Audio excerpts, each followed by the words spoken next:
Hello, greetings from Colorado Springs. My name is Lance Kohler. I'm the president of the Cornerstone Real Estate Team.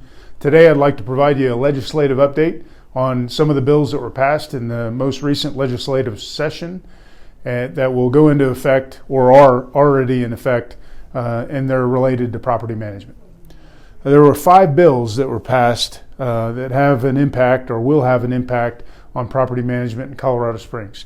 You can see a list of those bills here, and I will provide you a short summary as we go through the slideshow. First, just as a reminder, I'm not a lawyer. Please, you have questions, concerns about these bills, please consult your attorney or seek legal assistance. My intent with this is to, one, let you know of the bills that were passed that are relative to property management, and also to give you a brief summary, kind of my interpretation as best I can of the bills that were passed, so that you have an understanding of kind of the intent or the purpose of the bill. But if you have questions or concerns, again, please seek legal counsel.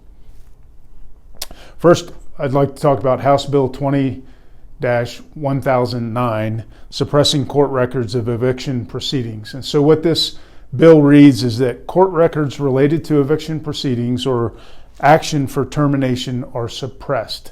They won't be publicly available, except in case when an order granting the plaintiff possession of the premises is entered, and then they're no longer suppressed.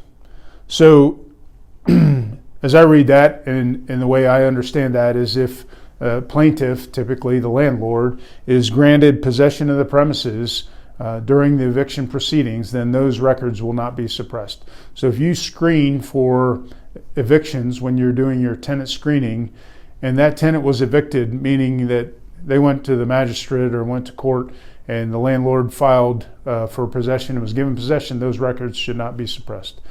What I think will be suppressed, or what I expect based off of this bill, is that if they go to court for an eviction, but it's not a full eviction, the landlord isn't granted possession, maybe the magistrate has them work out a deal in the hallway, which happens sometimes, or the tenant agrees to move out and therefore there's no filing for possession given to the landlord, then those results I expect to see suppressed.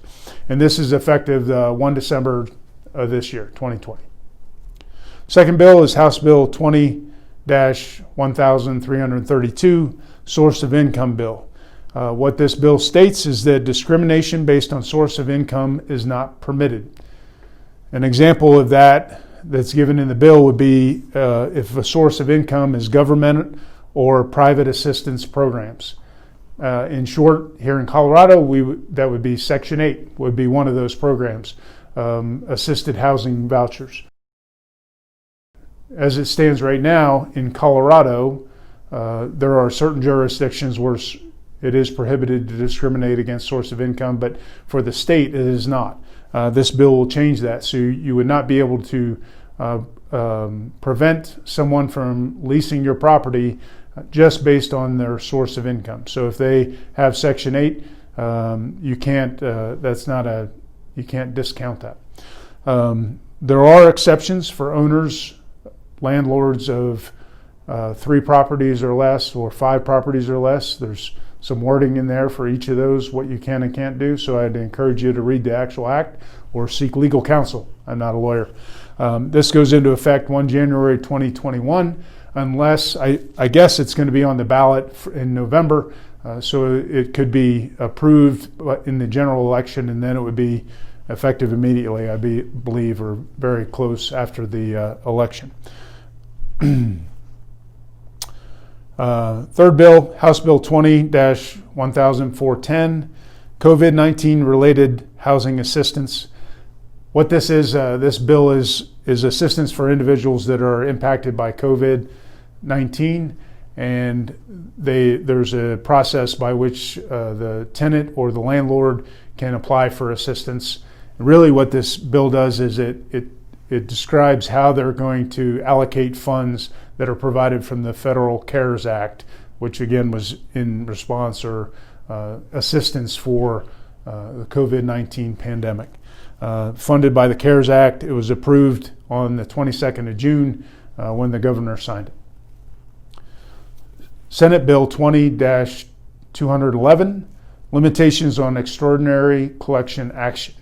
This is another bill in response to the COVID-19 pandemic, and what it says is a collection agency or a creditor cannot initiate a new extraordinary collection action during this time frame.